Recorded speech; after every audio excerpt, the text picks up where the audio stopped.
Hello, everyone. Welcome to the POAP Community Call number 44. So glad to have you here. With the time change, it looks like we're starting an hour later now, so we're at midnight UTC. So something that we're going to have to change up on all of our promotional material. But know that now that the time has changed, we are at 12 p.m. UTC. But everything else is going to remain the same, still going to be 7 p.m. Eastern, etc., etc. But all right, great to have you here, everyone. I'm going to go from top to bottom, having everyone say hello. At the very top, we got Nixorokish from Get POAP, helping people on board over there, and she's also a core eStaker member. Hello, ma'am. Hello. Hello. Always glad to be here. We also have JENetics leading over at POAPathon and one of the great NFT artists in the space. Hello, ma'am. Good to have you. I am definitely an artist. Hello, everyone. We also have iDecentralized, or Anthony as I like to call him, POAP Growth Manager. Good to have you up here. Ka-chow, ka-chow. What's up, y'all? We also have Superphiz, who is a core eStaker member and all over when it comes to Web3 and Ethereum. Good to have you, sir. Hey, glad to be here. It's been a while. And popping in during the introductions, we have Fiore, the POAP Community Manager. Always excellent to have you up. Hey guys. And then, of course, there's me, Mr. Mojo, your main MC for tonight. But okay, everyone, so as many of you know, we give a POAP during this call, and we are going to be using Guild.xyz once again. Had a great time using Rev, but now we are going back to our mainstay POAP distributor, which is over on the Guild platform. If you have not already, you can go to the Join Guild channel here in the official POAP Discord and go ahead and join the Guild. It'll make things a bit easier when we do get to our POAP distribution at the end of the call. But in the meantime, it's time to talk about what is going on in the POAP ecosystem and in the POAP community. So I want to start off the show today with one of the events that happened yesterday. So that is going to be the ENS DAO paint party that took place over on the eStaker channel. Had a really good time over there. Many of us up here on this panel were at the event, and I'm excited to talk about what went on. So I'm going to go ahead and post a link to the paint party here in the Community Calls channel, so you can go ahead and take a look at the canvas. But some really cool stuff going on, and I want to go ahead and just throw this to really anyone on the panel. I guess I'll start with Superphiz. Do you want to talk a little bit about what went down yesterday and your involvement with it and what you were doing? Yeah, what Yeah, went down yesterday? What went down? I'm debating whether I should be honest or just like spit some big tail. But ENS DAO was founded a year ago, November 8th, and they've had a bunch of growth and initiatives since then. It has really become a very much community-led system, and so really at its core, what ENS is are those like .eth account names like Superphiz.eth, Nixorokish.eth, Mojo.eth, and it would have been really easy for them to maintain that as a centralized organization, even to make a lot of money on it. But they said, we want to create a decentralized organization. So they converted it to a DAO 1 year ago, and it has just flourished since then. Most of you know that like most people have an ENS name now. Like I've even said that I really only take people seriously if I see their address if they have an ENS name. So it was really just it was like a 2-hour celebration. We did a painting party, had a whole lot of involvement on the painting party, a lot of different communities who were super engaged, and those POAP art canvases are always a blast. So it was a really good thing. Yeah, our very own Logic Beach, he takes care of that, or at least he's been the one championing the last few that I've attended, and he's done a really good job organizing those and getting people excited about what is going to take place, getting people to join their guilds in the POAP.art Discord, making sure that people can coordinate on the pixel art that they're creating. And in the centerpiece of this Happy Birthday ENS style paint party is the big giant ENS logo, and it turned out really good, didn't it, y'all? There's a lot of Turned out so yeah. good. We definitely had some concerns in the beginning because I think that people were struggling with the gradient because I think not all the colors that were on the template were actually available. But it rounded out, turned out really well shaped. Yeah, and we were in our content meeting. I forget who brought it up, but I think it was Superphiz that brought it up. But having the centerpiece look really solid and crisp is really important for these. Yeah, it's so easy. Like the centerpiece is kind of what defines a canvas for the future. Like when you look at a canvas, you want to be able to look at the center and know what it was about. If that center gets taken over or like misrepresents the goal of the art party, then it can kind of be kind of a failure. So it was really great to see everyone sort of working together to make sure that the ENS logo came together. And I think that's the most contentious one of those we've ever really had, where we had to like continue to encourage people to focus on that center logo.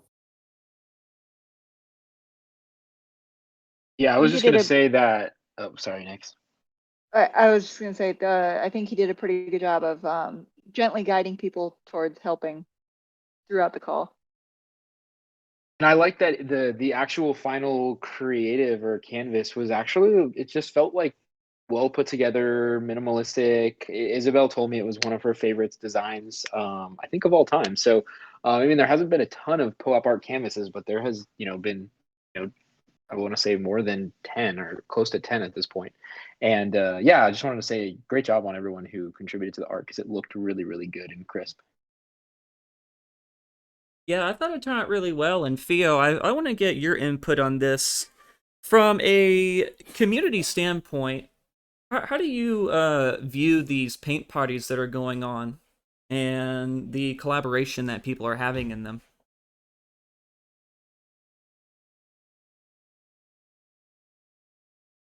Oh, I'm Is not that able. directed at anyone in particular? I was directing that to Theo, but I'm not able to hear her, unfortunately. I don't know if it's Discord or if it's me. I would say Yeah. Theo, I've had issues where I need to leave the stage and then get back on the stage. I had to do that literally today, so maybe try that. But yes, I Yeah, would love to hear her Discord doesn't input like it. on that. Nope, still nothing. Yeah, I'm still not able to hear her. This is really unfortunate. Oh, Maybe there we now. go. Yes, we can hear you Yes. now. All right. Oh, So just great. in case, I'm gonna reiterate the question so that we can get back on track.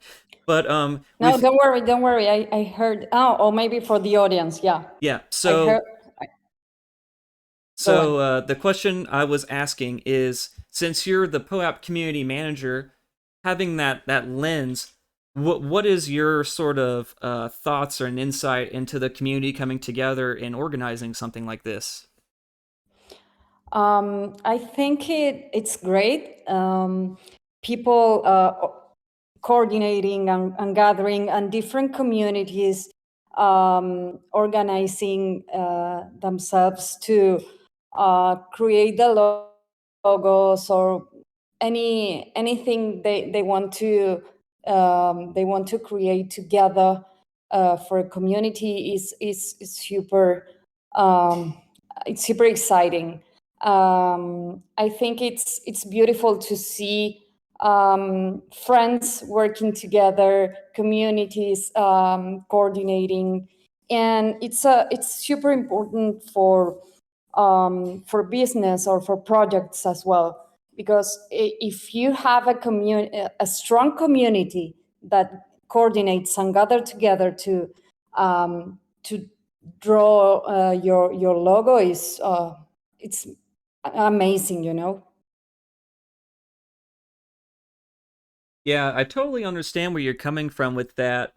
there's something really cool about these pixel parties too, where it's very interactive. So it feels like you're doing. You are doing something, but like you can really feel that you're doing something because this canvas, for example, went for 2 hours, and it's not enough usually just to kind of mark your spot. You have to defend it as well. So it's one of those things where you sort of have to pay attention to it a little bit. You have to make sure that things are going well. Is there anybody in here who put something down and they had to go on the defense to make sure that they held their territory? Or did anybody end up losing their territory?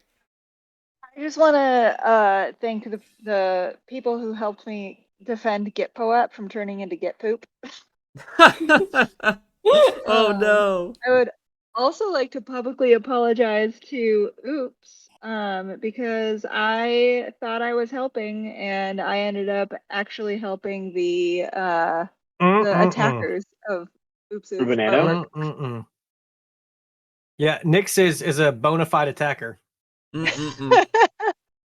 Which part of the Such a canvas shame. was this for? The banana area or for what? It's the circle on the right with the stripes in it.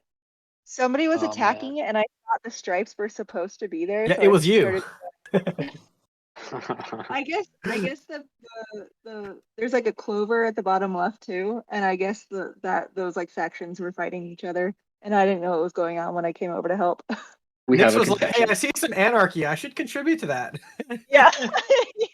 Never enter a war when you don't know what the sides are.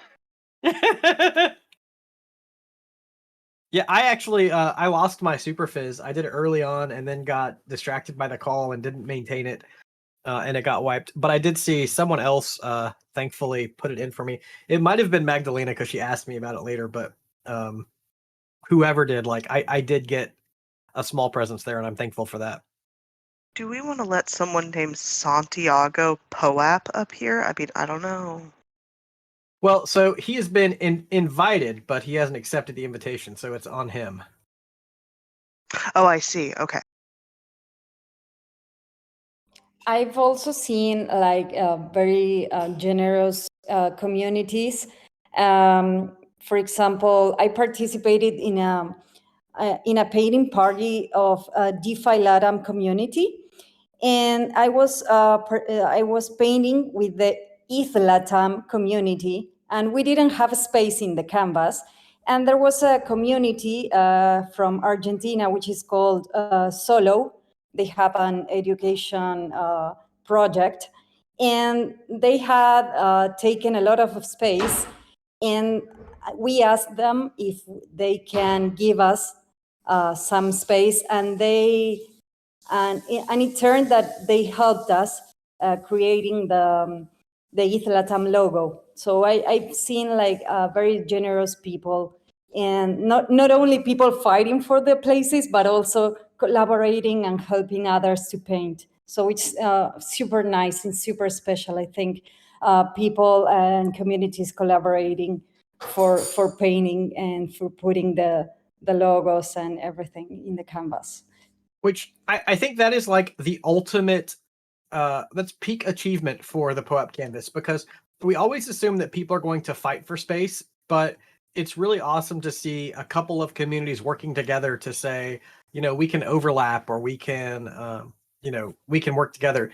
And I love to be, I haven't seen any of those Discord groups, but I'm sure that there are like these back channel conversations about who can have what. So I think that's really cool that they do that.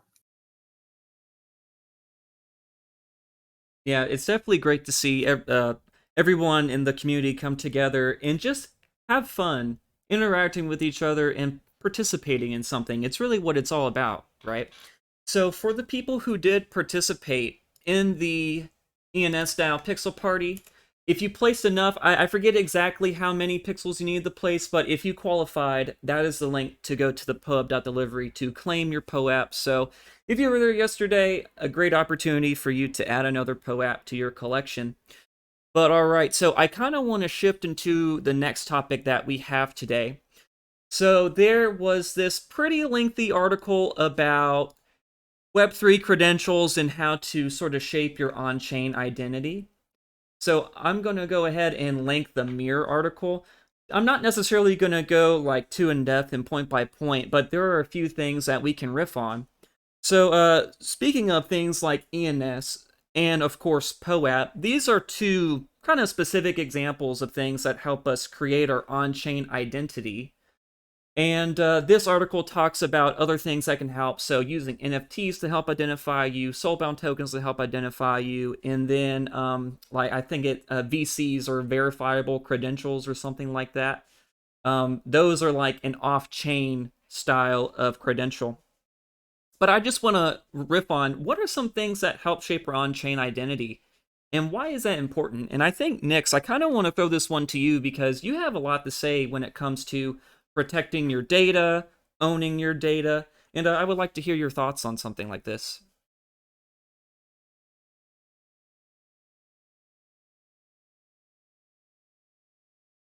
Does she know she's muted?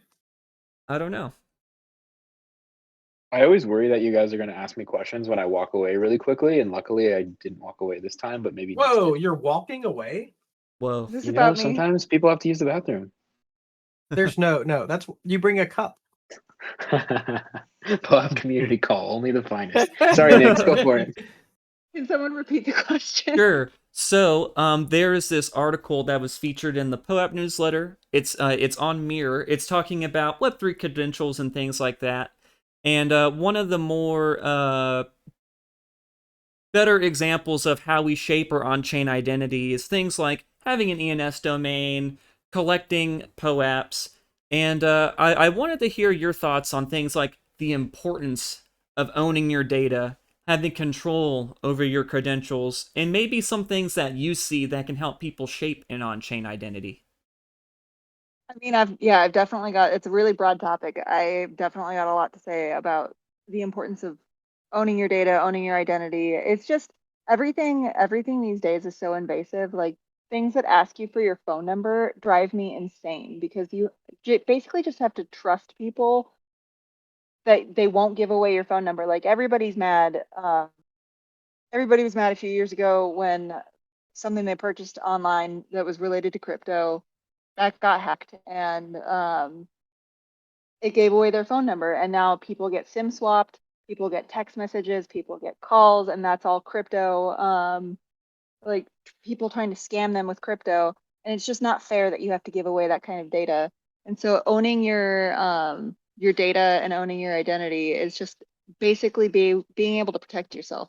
I don't know, if we're going to be in Web3 and Web3 is all about trustlessness, I don't see why we wouldn't apply that to data as well as financial assets.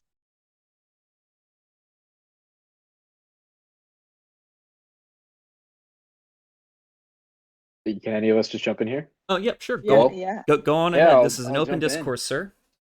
Yeah, so what's interesting is would Git POAP fall under verifiable user credentials or whatever that verifiable credential was, or do we want to bucket that under general POAPs just for, I guess, positioning?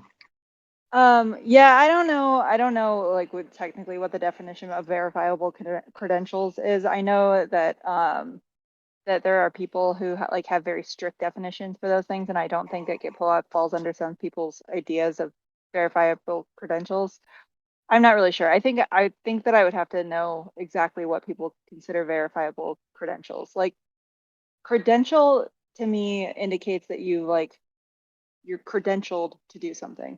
Is that anybody else have any ideas about what verifiable credentials like actually defines? Yeah, in that As article, it talks about things along the lines of like your passport information, your social security Mm. number if you're in the United States, your driver's license, etc. But like stored digitally yet off chain. Cool. Okay. Well, yeah, I mostly just say that, you know, we spend so much more time online nowadays. You know, Patricio likes to say that sort of we all live in the metaverse, and it's this like broader definition of metaverse that like right now we are in a metaverse hanging out talking. Just because we don't have VR goggles on doesn't necessarily mean we're not in a metaverse of sorts.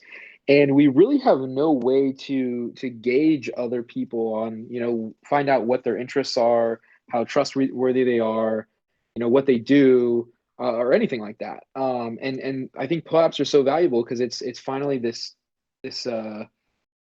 package of information that we can share publicly that really defines who we are to some degree, especially depending on how you use your POAP, how you collect POAPs. I mean, the people who just go to random community calls and collect the community call POAPs, I mean, that shows at least kind of what your interests are and what community calls you attend.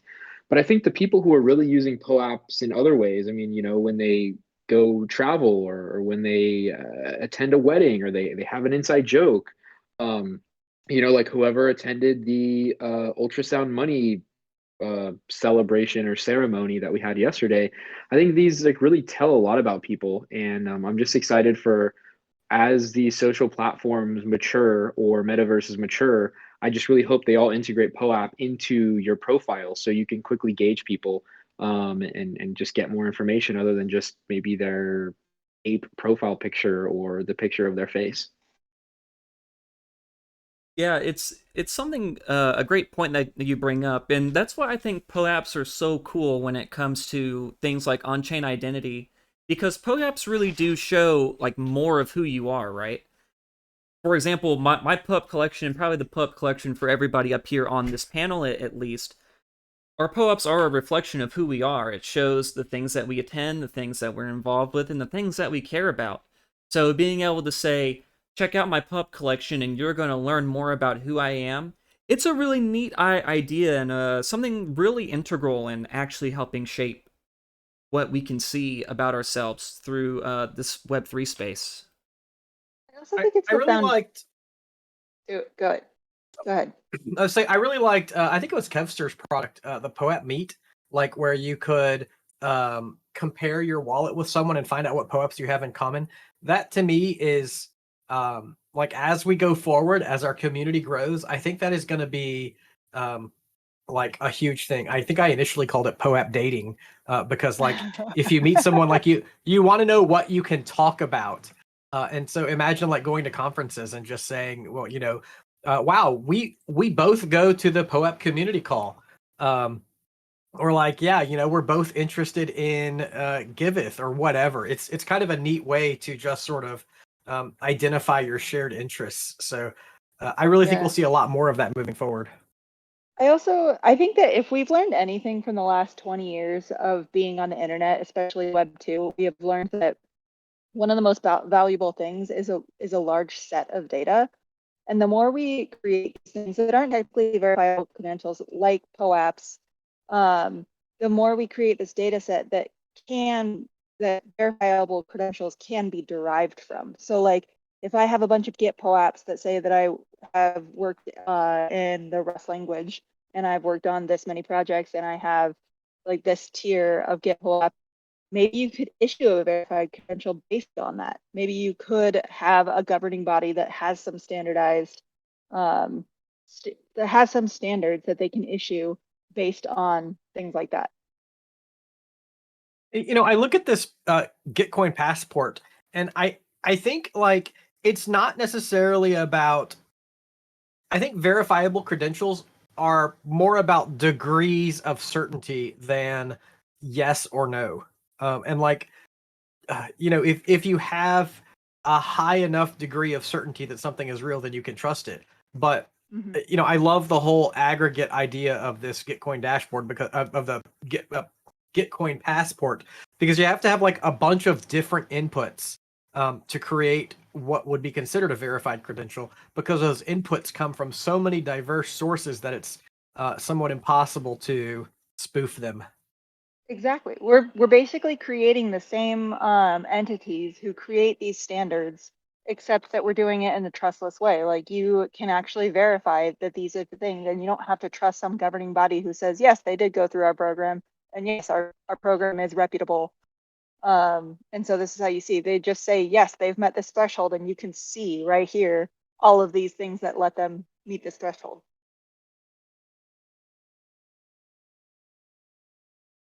Yeah, and you also want to make sure they talk about this in the article that we're referencing at the moment. It talks about making sure that we don't follow the mistakes or fall into the mistakes that Web 2 had, where things are too centralized.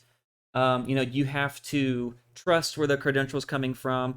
I think it talks about like these. I think it's like in South Korea how these universities decided that they were going to start at least offering people being able to have some sort of VC for their degree that they get from them, so that they're able to say like, okay, well, I can just plug this in, and now I'm able to quickly verify that I have my thing like on the computer, or the, how am I trying to say this? Digitally rather. And I think it's man, I'm really all over the place right now. I'm sorry, y'all. I think it's really cool to see the innovation and the steps forward being taken. Goodness, guys, I am so sorry. I'm all over the place, but I'm just gonna be quiet and let y'all speak before my tongue gets all twisted again. Ooh, is there anything else that we want to say about identity before we move on to our next topic? I want to say that from a user experience perspective, it's also much easier to sign a message with your wallet instead of filling out always the same forms with our name, surname, and other data that we always have to complete in Web 2 forms. So I think it's a benefit from multiple perspectives and multiple aspects, not only for privacy, Right. Honestly, Theo, you kind of took what I was trying to say and just said it way better and more clearly and concise. So thank you for that. No problem.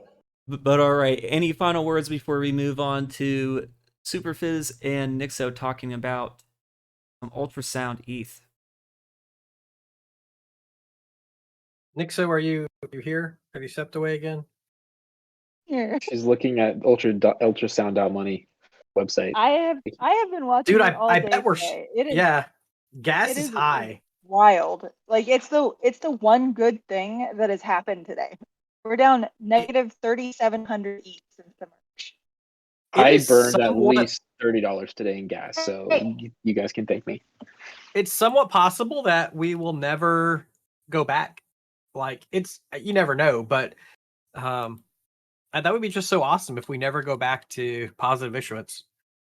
I'll say that we do personally, but I think that's kind of like zooming out, right? I think if we or zooming in, I think if we stay zoomed out, yeah, we might flirt with that line, but I think it's down only long term. I'm willing to put a wager on that. All right, Ooh, let's do it live. Let's do it live. What do you think? A burger? Is that too high stakes? Let's go big Maybe steak. some kind of ribs or something. Let's go I actual prefer steak. Ribs. Actual steak. Ribs. Oh, steak. There you go. Steak. Yeah. Okay, Yeah. The other person got to take them to like a nice fancy steak dinner. Yes, I'm down with that. Are you you're in Cool. California? Is that right? Yeah, I will literally fly to you if I lose. No worries. No, sir. I will fly to you if regardless. So All right. if Is that a threat? before next time we see each other, Is that a threat? if ETH goes into positive issuance again, then I will owe you a stake. If it goes into negative, if it stays in negative issuance, you will owe me a stake. Awesome. Call it love it. ballpark next All right. summer. Let's do it. Baby. What is It is the YouTube end official. date? What is the cutoff date for this? Just the next time we see each other. That could literally be like tomorrow. We're like separated by a continent. Zoom exists. I'm outside your house right now. We're gonna see each other. Like we see each other a couple times a year. So okay, are you saying like the see each bet's other in on. person? Like you Yeah, are physically together. The next okay. time we're together. The next time I was gonna be dirty. I was gonna like the next time we're in the same bed. That was a joke. Well, that would be Denver. So Wait, what? Okay, yeah. anyway, Anyway. move on. Anyway, so yesterday, ETH ended up going ultrasound. Still is ultrasound at the moment, and there was an event that took place over on the eStaker YouTube channel to commemorate the moment. So, Superphiz and Nixo, I'm going to go ahead hand it off to you to talk about it. I thought we had been talking about it. Well, Did something change? let's Did we talk about actually- the event that happened, like the actual details of the event. Sorry, let me reiterate. We did actually explain what this is, right? We did so last week, but it could be beneficial for the audience this week to remind them. Okay. So Yesterday was the a crazy day, wasn't it? The Wait, merge first, happened. Start with the ENS DAO call. Oh wait. Okay, go ahead. Make sure you include the ENS DAO call. The merge happened and issuance was cut by 90% because we were paying a lot more for security to miners than we pay to stakers. And EIP 1559 last year was implemented for MP. The amount that we're issuing to people securing the chain, aka validators, stakers, is a lot less than the amount that we were issuing to miners. Actually, depending on the amount of gas that EIP 1559 is burning, the amount of ETH that we issue every day could actually be negative. So I don't have the heart The to ama- tell her that her mic is dipping. Well, it's Nix. It's industry standard for her. I got sidetracked. So we are now below the number of ETH that was in existence at the time of the merge. Yes, that's it. That's negative issuance. We have less ETH now than we did 55 days ago when we merged.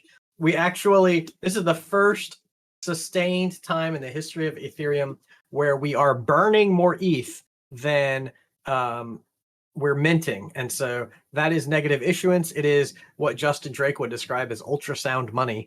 And so yesterday, because of the FTX debacle, there was a lot of on-chain activity that caused the price of gas to spike. And that spike caused a lot of burned ETH. And while ETHstaker was in a call with ENS DAO, we were watching the issuance closer to zero.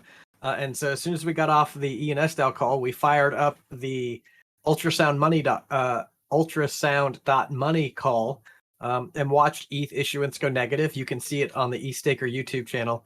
And we handed out a POAP for it. So yeah, it's pretty cool. I will just say that this is an absolute memorable time in the history of Ethereum. If we flash back, 3-4 years ago, people would say that, Ethereum is going to inflate forever. It's not a hard asset. Ethereum is not a good asset. ETH, the asset, is no good. And we've just seen a big changing of the guard here to Ethereum Ether being one of the hardest assets in the world and the biggest decentralized crypto economy. And I'm super excited to be able to have that POAP forever to remember that day. And if you guys want to watch it, it's on the ETHstaker YouTube channel, and also on the Bankless YouTube channel because David also jumped on and streamed it to the Bankless channel. Let's And go the song is see for that sale. David probably got 10 times more views than we did. Yes, and at Of course he did. songaday.world, the song that we created in the YouTube channel during the call is there now. In hindsight, I wish we all danced, but hey. I don't regret not dancing, honestly. We all look a little stern. Do we? Yeah. I gotta watch. Okay, what is this? I've just pulled up Bankless's channel, and an upcoming call is Bankless and Up Only therapy stream, which Oh yeah, so everybody should go to that. I'm definitely gonna watch that. is it tonight? I think it is tonight. Ah. It's tonight at 10 p.m. Central time. Wait, is that the same as the other event you told me about? I am getting together Is it with gonna some be like friends a to watch it. Co-watch? Oh, we're co-watching. Okay, I might stay up for it. A lot has happened in this space, and I think that we all need to decompress a little bit. Oh, wait, did you guys read this in the chat? Somebody said, just want to drop a thing. Incredibly happy that my mom's first ever POAP has been her birthday gift by me. It has even has a poem attached, and now she can't lose it. Yeah, isn't I it love sweet? that. Wow. It's so That's so sweet, isn't That it? needs to beautiful. Yeah. be a Twitter meme, like a Twitter meme of like telling when you gave someone their first POAP. That is so awesome. That is rad. So sick. You know what? That might be a great discussion. Unfortunately, probably not for time, not a great discussion for today. But maybe next week that should be our community discussion topic, like the first POAPs that we ever gave out. I think that'd be kind of cool. Yeah, I think that could be a cool topic. But all right, so speaking of topics, I think we're gonna move on. Really great to see Eve going ultrasound and remaining ultrasound for now and maybe forever. But Jen, you David wanted, has 6,800 views. Sorry, but 6,800 views for David and like 300 for us. excellent. Well, it's about the quality, all right, man, not the quantity. The same video, Anthony. Size doesn't matter, okay? But all right, JENetics, you wanted to talk about creator royalties and NFTs, and perhaps also within POAP. So please take it away. Okay, so about 5 days ago, OpenSea posted a Twitter thread. This is the first of their thread. They've posted some other threads since then because on the artist or creator side of things, our worlds were blowing up well, like on the financial side of crypto, things were blowing up also. Basically, there was a website about 3 months ago that popped up that started allowing for NFTs to be sold and block creators from receiving royalties. For a lot of people in this space, the perpetual royalties that an artist or creator can receive for their work was groundbreaking. It was the first major movement in art as a way of living in a long time. And it's also something that a lot of artists have felt like it's about time for us, because in music, in TV, in movie, and a lot of other visual and auditory medias, perpetual royalties is nothing unheard of. In fact, it's standard. So 5 days ago, OpenSea came out and said, hey, yeah, so like no royalties, creator fees. What if we just stopped enforcing those? And it's been a big topic in the circles that I'm in. When you read their initial thread, it feels like they're saying, oh yeah, we support creator royalties. And what they're really saying is we support the people with the money flipping NFTs, because that's where we're making the majority of our money. And if creators want to block other sources or require royalties, then I mean, make your own decision. And they will be building into their smart contracting the ability for artists to either turn on or off pieces of work being sold without royalties. So there were a lot of big names in the crypto space, such as Betty from Deadfellas, as well as Bobby Hundreds, who have taken a very vocal stance against what is happening with OpenSea and their choice to allow creator fees or royalties to go to the side. And how this impacts POAP is POAP has never had creator royalties built into it.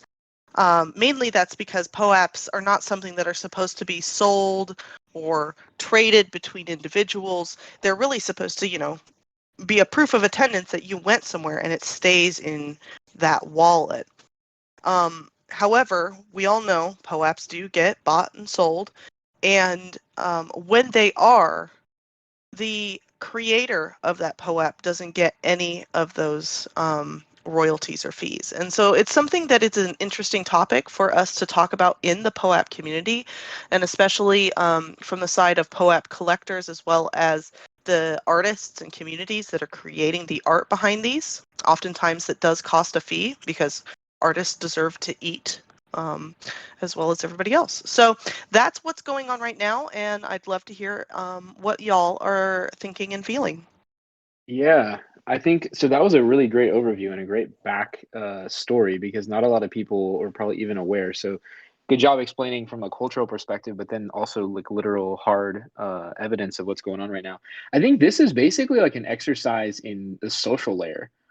This is like going to be the NFT communities, like one of their bigger battles, and they need the social layer to activate to say, hey, we need these royalties, etc. And so it's cool to see bigger names coming out and suggesting it. You know, it's weird from a technology perspective. There's no way to enforce on-chain royalties, at least with most of the current token standards. But yeah, I don't know. Anyone else want to talk about layer 0 here? That sounds like a kind of big, and the NFT has their own kind of take on this, their own little layer 0 thing going on. You know, when you think about royalties, it's kind of interesting when you think about like a royalty fee within a POAP. Because let me give sort of like a real world example of how sophisticated royalties are. I had watched this like YouTube short, and it had Josh Peck from Drake and Josh on there. And he was talking about how he didn't receive royalties from Drake and Josh because it just wasn't in his contract. Maybe it had to do because he was like a child actor technically or whatever, but it was a YouTube short, so all the context wasn't there. But one of the more interesting things was that the person who was interviewing him at the time, he was on an episode of the Drake and Josh show. He had 3 words. That was his only line. It was 1 line, 3 words, was on screen for all of, 5 seconds. But he stated that he still gets a royalty check for whenever they air that episode somewhere. Yeah. So it's so sophisticated in the old media world, I guess you could call it, that even just a small appearance on a show, and if it gets rerun, you're able to get a little bit of, I guess it would be like advertising fees or whatever they work with. But when you think of it through a POAP, for example, the person who creates the POAP petition may not necessarily be the artist. That's the case for a lot of them. They may use a service like POAPathon, where they just pay a fee to the artist to say, hey, thank you for creating the art. Here is your commission. And then they give away the POAP for free. Or they give away the POAP for a small fee, but there's really nothing in there that allows for like a royalty to happen. And even when you think about POAPs from like the smart contract perspective, like how is that possible right now? Because basically POAP is just allowing you to mint your event through their smart contract. And, there's really nothing in there. And I would think if there was some sort of royalty attached, it would go to whatever wallet the smart contract is attached to, right?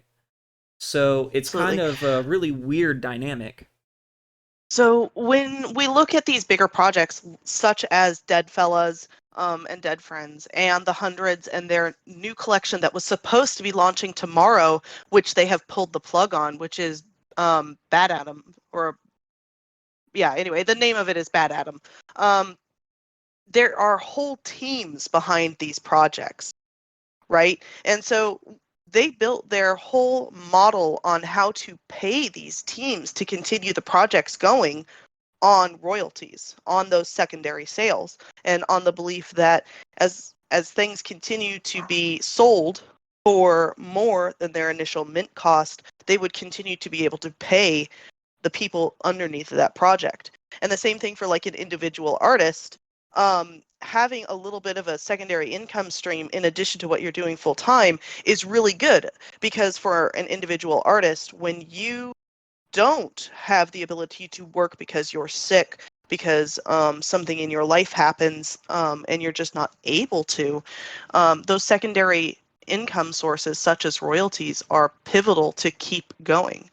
And I have done work on movie sets, and I've been an actor and a background, somebody in the background, and I should be paid for all of my episodes. Like the stream time on Netflix that my face appears in, I should be getting a paycheck for. You gotta shill it, JENetics. Shill it. No! Ah. I'm in Austin, and there was a reality TV show filmed here in Austin. If you want to watch me on screen for 2 whole seconds, you can see me. Or if you want to see my artwork, you can go to my YouTube channel. But I mean, if we think about like YouTube, okay, so YouTube, right? If you are on stream and you even hum a song, your whole video can be copyright struck, and everything, every proceed that you get from that video will go to the person of that original song. So when we talk about royalties, it's something that like it's a big deal. There's a lot of people fighting for both the creators as well as like I guess the people behind those creators. A lot of the platforms that are funding these creators are keeping these creators' works in the public eye. And when we think about POAPs, there was an original or somebody who created that artwork a lot of times. And if you created a POAP on your own, congratulations, you're an artist. I didn't know if you knew that, but you are. So it's one of those things, like I believe that everyone who has done that kind of work does deserve royalties. I don't know if you guys can tell, but I'm like super passionate about this. No, actually, like I'm really drawn to people who are passionate about anything. Like you have given it, a 1,000 times more thought than anyone else has. So when you're passionate about something, like you kind of have that way of like getting right to the point of why it's such a big deal. So I love that. This is the point, is that like people like you are the people who are going to make ruckus about it and change it, because it is not like a complicated recipe to make a video streaming platform, and yet we have one. I don't think that that is unintentional, and I think that that is very much malicious by Google. Well, there is YouTube, or not I, right? But we also have like our smaller forms of digital media, such as TikTok and other media platforms out there are also trying to use the shorter forms of entertainment as a way to like hold your attention. And this is a cool thing. You can get money for being a TikToker, which is what I did before I jumped into Web3. I have a very weird back life, like back. I feel like if we had more than like 3 or 4 companies that owned all of these products that we use, we would have a lot more variety in being able to choose which platform we use based on like how they treat artists, or how they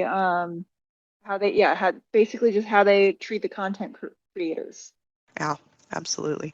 I was in a space where a representative from OpenSea actually came on and spoke, and they were trying to defend OpenSea. Unfortunately, they were in front of a crowd of like 200 artists with their pitchforks, and they didn't stand a chance.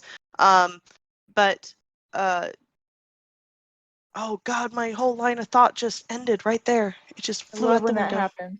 I love that when that happens just while you're speaking. Mm-hmm. Yeah, It's gone. well, from what I recall, the conversation that we had earlier in our content meeting, you were talking about how this person didn't seem like that they were prepared enough to be able to answer the community's questions. Absolutely. So, like a lot of times when you're doing a public release of something, whether it be an update to a code or you're releasing your art collection, you prepare like the press release, right? Which is a bunch of answers to questions that you assume are going to be answered or asked. And this poor person was up in front of professional artists who have been making their life full time and had really hard questions being asked against them, and their answers were a lot of well, and one of the things they said was, we have been hemming and hawing about whether or not to keep royalties going, and that was like their, the final blow, final nail in the coffin. There was lots of yelling. It was an intense space. I'll just say that if the community manager didn't understand the talking points or the concerns of the community, which is quite common and which was very vocal and very clear, that's just a shame that they never considered the other side of the aisle. Absolutely. One of the things that you have to think about is like businesses often, and from the Web 2 world we know this, businesses will only stand up for themselves, because if they're not making the money, then they go out of business. And so if you believe that a business is going to stand up for your rights, you're probably a little bit backwards on that. The business is going to stand up for the business's rights. And creating your own smart contract or being in control of your own smart contract is a massive thing in this industry that nobody understands. Even people who say, like, I do smart contracts all day. You're like, do you? Do you? And having royalties like baked into those smart contracts so it can't be revoked is why we are right now where we are, because it wasn't to begin with, and now it's being threatened to be taken away, I guess. Yeah, I'm really hoping that as time moves on and things improve and people get a greater understanding of these things, it's kind of like what Superphiz talks about with staking, how he's hoping that as time moves on, the ease of access to staking becomes easier. Hopefully, in regards to royalties and NFT sales and transfers and stuff like that, that it's already kind of baked in where no matter what you're doing, you getting a royalty is already something in there that you don't even have to think about. It's just part of the process. Absolutely. Yeah. Again, we can choose with our purchasing power. All of us can choose with our purchasing power what we're supporting, and whether it's through services like OpenSea or other services like POAP, where we put our money shows where our priorities are. And going forward, I think after 2022, like what 2022 has taught us, is that we have to be very mindful and very thoughtful of where that money is going and why, and who the community behind those little icons on the screen are. It's not just the POAP logo, it's the community here, it's the artists, it's every one of us that interacts with POAP on a daily basis. Jen, I think this might be of interest to you. On the eFinance Daily a couple of days ago, I was asking some questions and somebody told me that you can't enforce fees on the contract level. And so I asked them for clarification on why they were saying it was impossible to bake a creator fee into a contract. And granted, they gave me a long answer. It sounds like they know what they're talking about, and they listed a couple of resources that I have not checked out. But you might be interested to read that. There's also a podcast in there Absolutely. that's on my to-do list. But I would love to understand that kind of thing better. Yeah, there's two really intelligent minds in the art side of things that I would love for everyone who is interested in learning more about this to go and follow. And one of them is Jeff Jag, and the other one is Quantum Variant. So I'll drop their Twitter handles as well, and you guys can go and really hear from like the smart contract side of things, which I can't speak on because I'm not that knowledgeable. I do rely on third parties to help me mint my NFTs, whether it's OpenSea or something like NiftyKit, which I'm becoming a bigger and bigger proponent of. The big minds, the big brains behind these things would be those people too. So go do your research.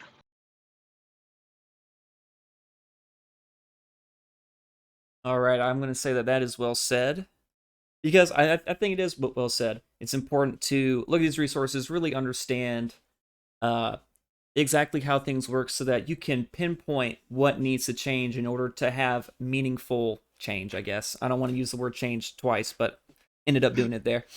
But all right. I think that was a really important topic to discuss. Thanks, Jen, for bringing that forth to us and getting some discourse on that.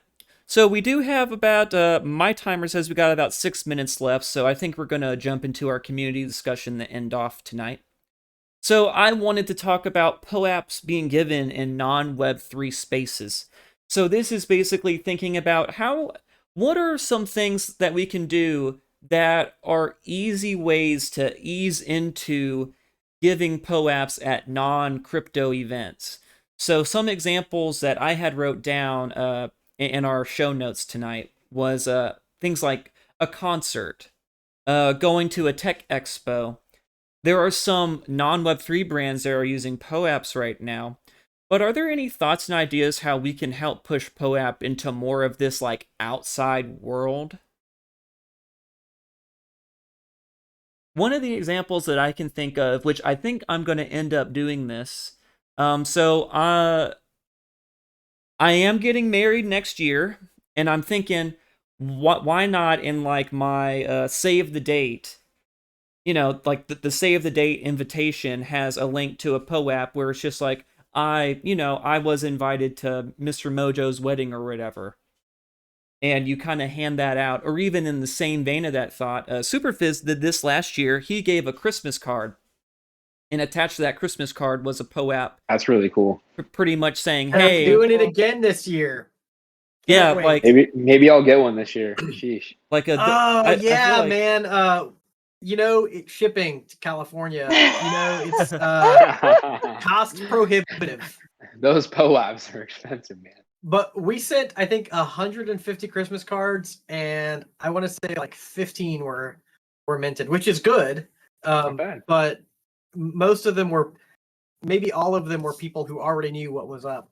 But I'm gonna do it again. Like maybe I imagine that the other 135 people have spent the entire year being like, man, I really wish I had claimed that. So I'll give them a chance. Did you check emails?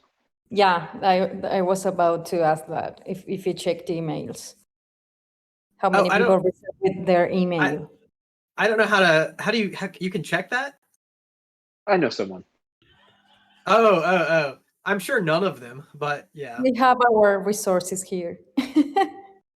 You guys know people at POAP? Rumor has it. Right, well, we might need to check last year and follow up on this year. But yeah, that is, Mojo, Sam from POAP actually did that when he got engaged. It